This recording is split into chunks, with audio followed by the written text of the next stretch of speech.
and make D.C. safe again. Mr. Chairman, I yield back. Thank you. Chair recognizes Ms. Tlaib from Michigan. Thank you so much, Mr. Chairman. You know, I think it's really important. I mean, we're talking about, 700,000 people that live here, and I feel like their voice gets completely just dismissed. And so, if I may, Mr. Chair, ask unanimous consent to enter the record. The Washington Post poll of D.C. residents found 8 out of 8 in 10 opposed Trump's taking over of their local police and sending in federal troops. Without objection to ordered. I think it's also really important to understand, like, the incredible kind of slanderous, like, defamation. I don't know what to call it.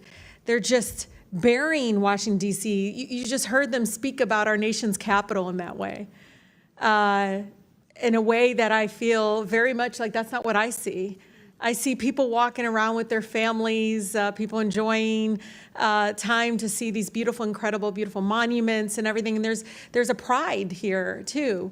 And so I just want to bring the DC residents into this committee because I feel like they are being made invisible. And this really ugly picture that is not reflective. And I'm from Detroit. I've seen it happen to my city, and it's despicable in a way that I feel like really goes up against our values. One of the things that I know in every abuse of power that, we let President Trump and the administration get away with in D.C., it will be replicated. It will be expanded across the country, and it is going to tear apart our communities. Mr. Jackson, I talked to you about a little bit about this, but I think it's important to understand that we do have a mental health crisis, that we have a housing crisis, affordability crisis. Can you police any of those away? No. You can't police away homelessness. And the way they talk about our homeless neighbors is so, no wonder there's violence increasing towards homeless neighbors. I see it already, the brutality of it. When we see housing costs go up, when we see, again, the lack or dismissiveness of the mental health crisis that we continue to grow. And it's not just this administration, and the previous administrations as well. No one has moved with the urgency that is needed. Just last week, the committee approved over a dozen bills regarding Washington, D.C. And, I'm just curious. Criminalize children. My colleague from Boston talked about this. It basically interfered with legislation already passed by the local government. Was anyone on this panel consulted? Any of you? Raise your hand if you were consulted on any of these bills.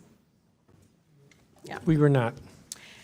One of the things that, AG, I've been listening to you. One of the bills actually eliminates your position completely. What effect would that have? Completely eliminating your position in regards to be able to do the job that you do to protecting all the families in Washington, D.C. We'll start with the fact that more than 70% of the residents of the District of Columbia overwhelmingly voted for having an independent elected attorney general. That's right. And that's a recognition of the fact that when an attorney general is directly accountable to the people, directly responsive to the people, we are much better at doing our job in terms of addressing housing affordability and conditions in slumlords, seniors and consumers who are being scammed, addressing the issues that are most important to D.C. residents because I am accountable to them. I read wage theft is an issue, workplace discrimination. There's a number of issues that need to be addressed, and they're not going to address that. They want to paint you all as this ugly, dark, all just out in the street. The way, it's just unbelievable because they all live here. I don't see it. I don't see what they see. I don't understand why we're allowing that to happen because I actually think it's going to hurt our communities. People are going to look at Washington, D.C. folks in a way that I think is going to be very painful, but also, I don't know, Mr. Jackson, I heard the stories. People didn't leave their homes. They weren't leaving their homes. Businesses didn't see people coming into, that's what we want in our nation's capital. Stay in your house, don't move, don't go anywhere, stay fearful. It's unbelievable that my colleagues continue again to eject this narrative and this rhetoric in regards to it. But I think it's important, Mr. Chair, just like in D.C., home rule was one out of Black freedom struggle in the fight for civil rights, we can't be passive right now.